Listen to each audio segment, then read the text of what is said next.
Bonjour. Dans la dernière capsule, on a vu la définition de l'altération et de l'érosion.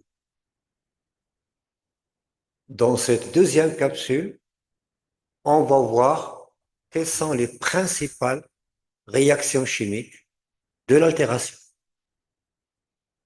Donc, en surface, l'altération et l'érosion se manifestent par une altérite.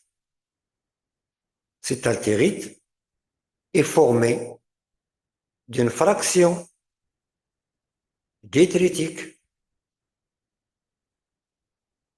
fragments de roche par exemple, sable et argile, puis d'une phase ionique.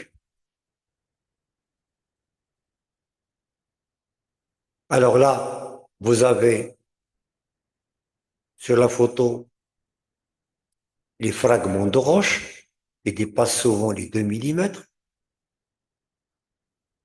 le sable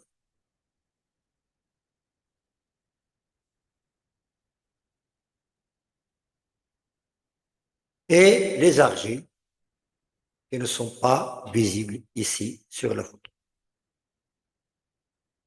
À côté, bien sûr, d'une fraction ionique qui sera véhiculée par l'eau.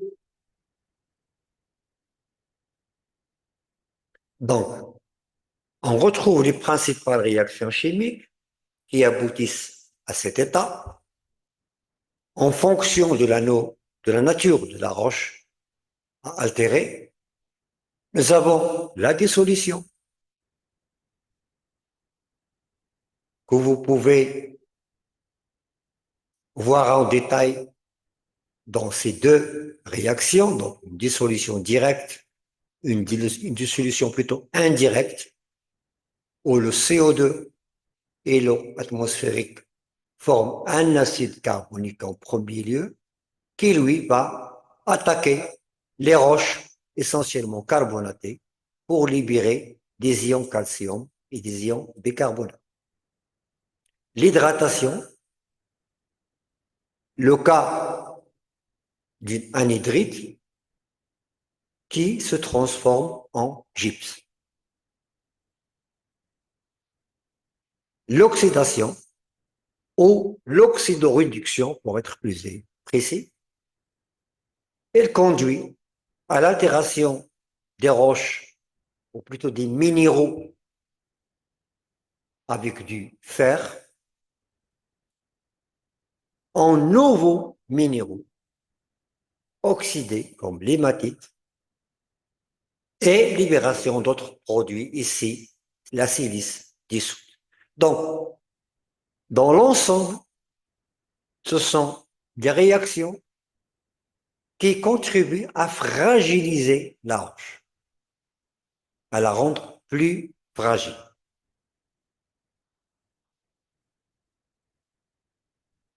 Parmi les réactions chimiques les plus importantes, je l'ai laissé en dernier, c'est l'hydrolyse.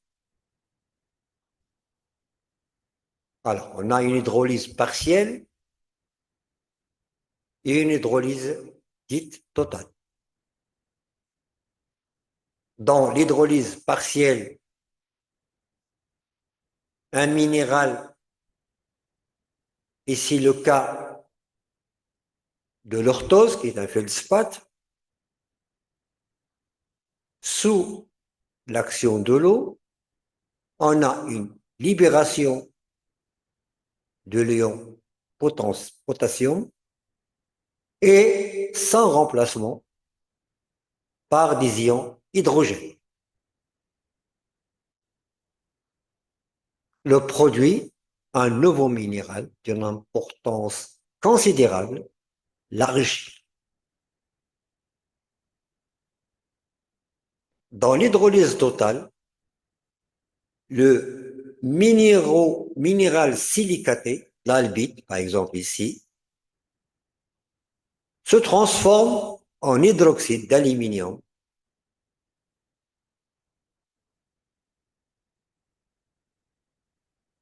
et toujours la libération d'ions et d'un acide silicique. Dans le cas d'un minéral riche en fer, on aura ici un hydroxyde de fer.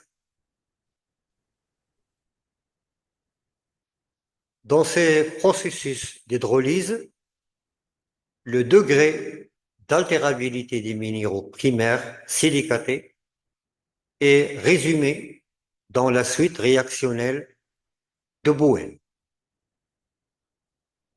Cette suite explique l'ordre de cristallisation lors d'un refroidissement d'un magma selon deux lignées, une lignée essentiellement composée de minéraux ferromagnésiens, les olivines par exemple le pyroxène, et une lignée essentiellement composée de feldspath plagioclase. Cette suite indique que les minéraux dernièrement formés dans ce processus de différenciation magmatique, ils sont en effet les plus stables vis-à-vis des agents de l'altération.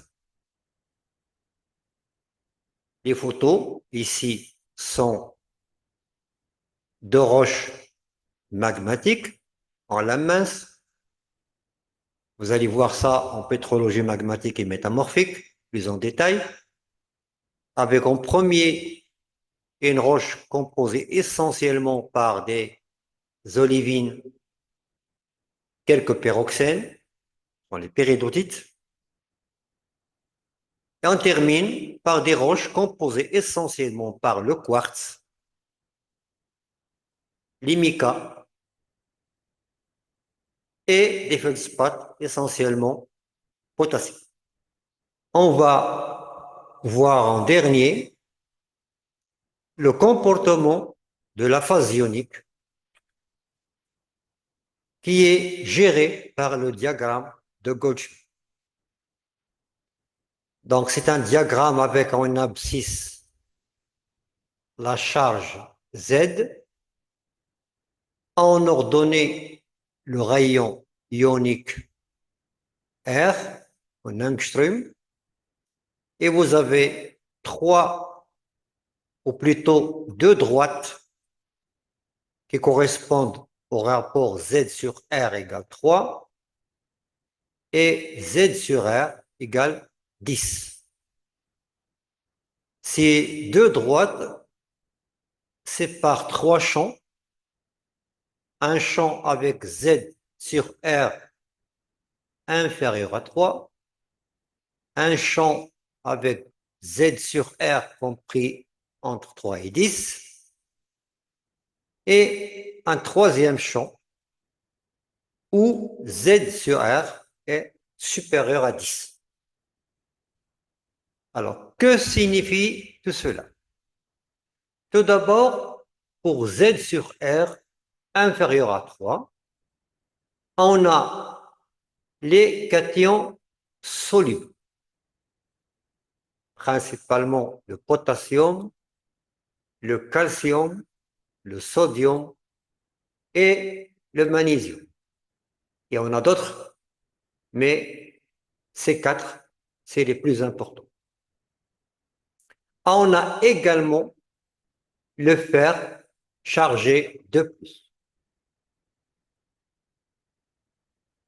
On va voir que le fer, il a un comportement double, soit avec une charge de plus, il est parmi les cations solubles. Lorsqu'il a une charge fois plus, le fer ferrique, il appartient à la catégorie de cations où le rapport ionique est compris entre 3 et 10. Ce sont les cations précipitants ou les hydrolysants. on trouve les trois principaux ions, à savoir l'aluminium, le fer et le manganèse. On parle ici d'hydroxyde insoluble, puisqu'il s'organise sous l'eau pour former des hydroxydes. La troisième catégorie, ce sont les oxyanions solubles. Alors, ces oxyanions, ils ont un rapport Z sur R supérieur à 10, et on y trouve un ensemble d'éléments chimiques importants également, comme le carbone, la silice, le soufre et le phosphore. Et on a d'autres, comme d'habitude.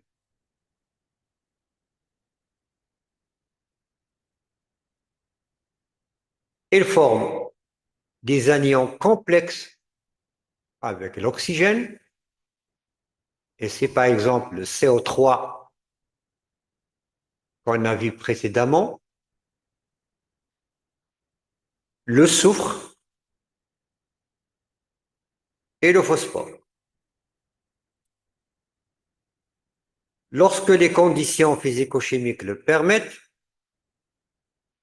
ces oxyanions vont s'agencer à d'autres éléments chimiques. Par exemple, ici, le CO3 2- va s'organiser avec le calcium pour former le CaCO3, les carbonates, les sulfates. Lorsque le calcium s'organise avec l'oxyanion SO4, les phosphates, lorsqu'il s'agit, cette fois-ci, du phosphore. Je vous remercie infiniment et on se retrouve dans la capsule suivante.